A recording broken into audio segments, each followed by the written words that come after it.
Hi guys, welcome to another re-upload. This time on the drawing dogs video and how to draw them. I'm just going to walk you through a few ways of figuring out the shapes to start with. And nearly always you start with the circle and then you try and find the muzzle shape and where the eyes sit. This will really help you to, what's the word? Figure out the way that's easiest for you to draw dogs and canines of all kinds, really. This is a lot more intensive than with cats because cats have a fairly normal body shape and head shape. But dogs, because of all the different breeds, have different ears, different gaps between their ears, different muzzle shapes. Some are quite wide, some are quite narrow. And that's why you always start with drawing a circle for the majority of the head or the face. And then just add on where the muzzle is, add on where the ears are, what type they are, the direction they're pointing, all of that. Once you've got that, you can start by practicing your sort of free doodling or free drawing of a canine, of a dog. And the way I did it, I just started with a normal circle and then went with the most common muzzle shape, which is this wide kind of bell shape. Then I decided, you know what, let's try and mix this up. So I tried one ear that's kind of like the Labrador in the picture, and one that's more like the Husky and the Shepherd. And you can see that even though this isn't following any one particular photo, it's still recognizably a dog. Nose placement is very important. A lot of people would put the nose up by the actual tip of the bell, but that's really only if you're practicing foreshortening. Like with the Husky, his nose is higher up. With the rest of them, the nose is normal distance, and that gives you the illusion of actual sort of distance of the muzzle and the size of it. I would say that it's also very important when you're doing these sort of free sketching and free doodling pictures that you look at the distance between the ears and sort of match it to the photos, because that way you're checking that your anatomy is right. You're checking that it looks vaguely okay.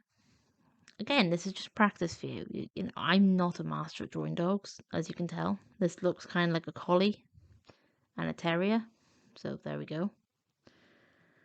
But these free doodles, I always keep the guidelines there, keep the construction lines there, and that's just to check that I'm on the right path. You can see here I'm checking the width between the ears, and it's more than the Husky, it's more like the Beagle, which is perfectly fine, you know. So this now is me going into a more in-depth look at dogs, in particular German Shepherds. Again, I start with the circle, and that fits the majority of the face.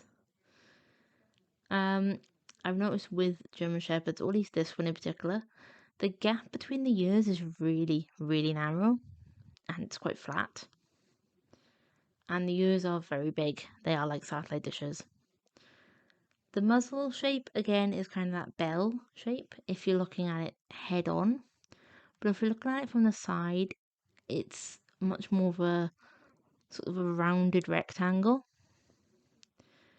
And this is just to sort of show you that construction lines always work and you should always use them. So once you've done this, it's a simple case of, it is technically tracing over the photo, but that's what references are there for. They are to help you learn. And especially with stuff you haven't drawn before, doing construction lines, tracing over a photo is always a good idea. And I'm going to show you in a minute how these exercises can help you when you're free drawing a dog. I'm going to be drawing this German Shepherd again, but I'm going to be drawing her without a full reference. So I'm just going to have all these practices, all these exercises I've done, and I'm going to again doodle and make sure that I can do it freehand, as it were. You can see that I'm following the muzzle shape in that second photo where her mouth is open. And here I make a bit of a mistake. That gap between the ears is far, far too much. You can see I'm drawing these arrows just to measure it. And I go up to the photos and I'm like, it's too big, way too wide. And it's rounded, which it shouldn't be. It should be a lot flatter than that.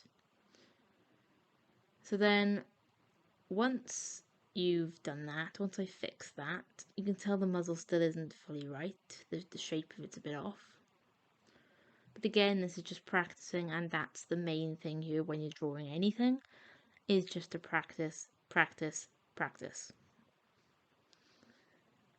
It's not a case of realism, at least not with me. You guys know I don't really do that much realism, but I would like to practice it in the future.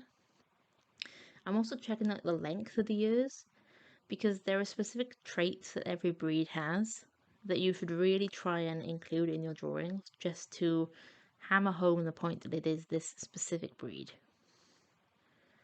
So just check all of those measurements, check the shape of the muzzle, check the width of it, the shape of the face, because huskies have a very sort of wolfish, narrowy face. It's very pointy. Shepherds don't have that. They have a wider face, but you would not believe how many times people have drawn a husky and said, yeah, this is a German Shepherd. No, it's not. Or drawn a German Shepherd and said, it's a husky.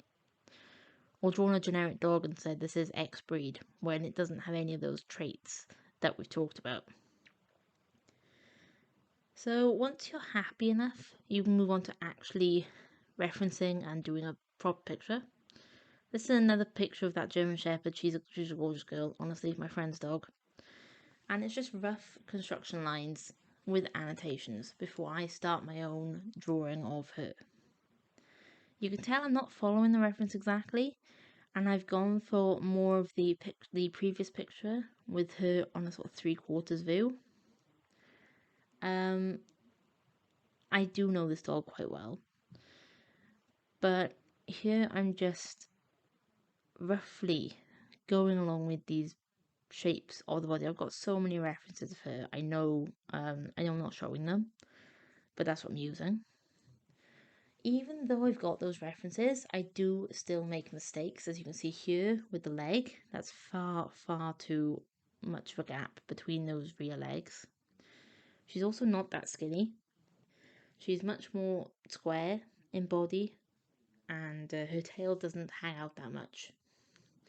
So all of these little changes, little adaptations, those are important as well, just to get the feel of the breed right. Now I'm going for a Disney style. You guys, that's just me. But hopefully this has helped you to sort of figure out what to do. And I will see you all in the next